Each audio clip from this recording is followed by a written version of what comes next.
Diana dengan NIM 132241090. Saya Sabila Nadra dengan NIM 146211057. Saya juga Lia Putra dengan NIM 192241085. Saya Kavina Natasha dengan NIM 132411007. Saya Tina Putri dengan NIM 132241044. Saya Nabila dengan NIM 122241005. Saya Fatimah Rizalba dengan NIM 107241009. Sekian perkenalan dari kami. Selamat menyaksikan. Stay tune. Topik yang diambil oleh kelompok 3 Bacan dalam pengambilan proyek kolaborasi adalah edukasi pencegahan pelecehan seksual terhadap siswa. Isu ini berkaitan dengan banyaknya kasus yang marak tentang seksual di sosial media, sehingga menyebabkan hal-hal ini pemahaman. Kelompok mahasiswa berkontribusi langsung dalam penyusun edukasi kepada pelajar dengan masing-masing tugas, seperti edit video dan poster, pembuatan proposal dan laporan project, field study, dan laporan diskusi dan lain-lain. Hal ini menimbulkan kerjasama dengan kelompok kami dalam menyelesaikan suatu permasalahan dan hambatan yang dialami sehingga menghasilkan proses yang maksimal. Topik proyek kami mengenai makanya pelecehan seksual yang terjadi kepada wanita, terutama di lingkungan pendidikan. Oleh karena itu, kami berinisiatif untuk memberikan edukasi pencegahan pelecehan seksual di tingkat sekolah menengah ke atas di SMA Waidasyik di Surabaya.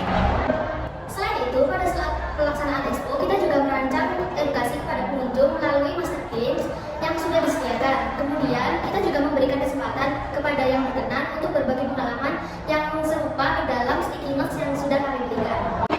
Nomor 3, manfaat dari proyek yang kelompok kami pilih untuk masyarakat dan juga peserta. Topik yang kami ambil memberikan dampak positif bagi semua orang. Salah satunya kelompok 3 Bacan, agar peserta pelajar SMA yang menjadi responden kita, serta pengunjung IDB Expo. Manfaat utama bagi kelompok kita itu meningkatkan komunikasi dan bekerja sama dalam menyusun topik yang telah kita ambil. Kemudian, untuk pengunjung dan peserta yang menyaksikan proyek kami, yang pertama, kami memberikan pemahaman kepada mereka baik tentang pengertian, jenis-jenis, contoh, dampak, dan sebagainya terkait pelecehan seksual, perbedaan pelecehan dan kekerasan seksual. Kemudian yang kedua, meningkatkan kewaspadaan dan pengawasan diri mereka terhadap kasus-kasus yang terjadi di lingkungan sekitar. Serta yang ketiga, dampak positif yang sangat berarti yaitu korban dapat bercerita secara langsung, secara aman dan nyaman tanpa adanya pandangan judge dari pihak lain. Ketika proyek akan dipublikasikan, kami berusaha secara maksimal untuk menyampaikan edukasi pelecehan seksual secara interaktif dan mudah dipahami. Saat expo berlangsung, tiap-tiap anggota saling bekerjasama dalam menyampaikan proyek yang sudah disusun melalui dengan memberikan edukasi secara menyeluruh, melayani pengunjung melalui master game, dan mendampingi pengunjung yang berkenan dalam berbagi pengalaman mengenai pelecehan seksual atau hal yang serupa. Usaha kami untuk menarik pengunjung supaya mau belajar tentang pelecehan seksual dengan melakukan poster, cuplikan pendek, presentasi materi, serta hadiah bagi mereka yang memenangkan permainan agar edukasi yang dilaksanakan dapat berjalan secara interaktif dan tidak membosankan. Kendala yang dialami kelompok saat melaksanakan proyek kolaborasi hingga melaksanakan expo yaitu kurangnya komunikasi yang efektif antar anggota kelompok. Lalu jadwal pertemuan yang tidak kondusif karena kesibukan akademik, lalu terlambatnya penyusunan materi karena keterlambatan akses menuju sumber yang terakreditasi. Hal itu menjadi evaluasi bagi kelompok kami dalam menyusun proyek yang sudah dilaksanakan dengan membuat beberapa solusi seperti jadwal tertentu dilakukan secara online, komunikasi dua arah, dan evaluasi anggota. Meskipun keterlambatan selalu kami alami, hal ini menjadi pengalaman bagi kami para mahasiswa.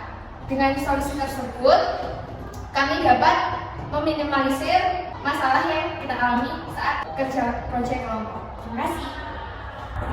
Kesan dan nilai positif apa saja yang diperoleh mahasiswa setelah melakukan proyek kolaborasi? Yang pertama, banyak kesan dan nilai-nilai positif yang kami terima selama penyusunan proyek dan kegiatan expo berlangsung. Kami secara individu merasa lebih dekat antara satu dengan yang lainnya karena adanya kolaborasi selama ini. Yang kedua, secara bersama-sama juga belajar banyak tentang manajemen waktu, pemecahan masalah, tentang hambatan yang dihadapi, juga betapa pentingnya kesadaran dan edukasi pelecehan seksual sejak dini. Yang ketiga, kesan positif yang didapat disampaikan dari kami adalah tidak hanya mendapatkan pengalaman yang menarik. Di sini kami juga menerima pemahaman yang mendalam mengenai urgensi kesetaraan gender dan pendidikan berkarakter. sehingga menciptakan motivasi besar untuk terus berkembang dan berpartisipasi dalam sebuah proyek yang membawa perubahan positif bagi masyarakat, terutama pelajar. Proyek kolaborasi kelompok 3 Macan mengenai edukasi pencegahan pelecehan seksual di tingkat SMA berhasil melewati pentingnya kerjasama, komunikasi, dan juga pembelajaran bersama. Meskipun menghadapi beberapa kendala seperti kurangnya komunikasi dan jadwal yang tidak kondusif, kelompok ini berhasil mengatasinya dengan solusi kreatif. Proyek ini tidak hanya meningkatkan kesadaran tentang pelecehan seksual, tetapi juga memberi ruang untuk berbagi pengalaman dan memperluas pemahaman. Pengalaman ini mengajarkan manajemen waktu, pemecahan masalah, serta pentingnya kesetaraan gender dan pendidikan berkarakter. Sekian penjelasan proyek kolaborasi dari kami. Kelompok 3 Macan,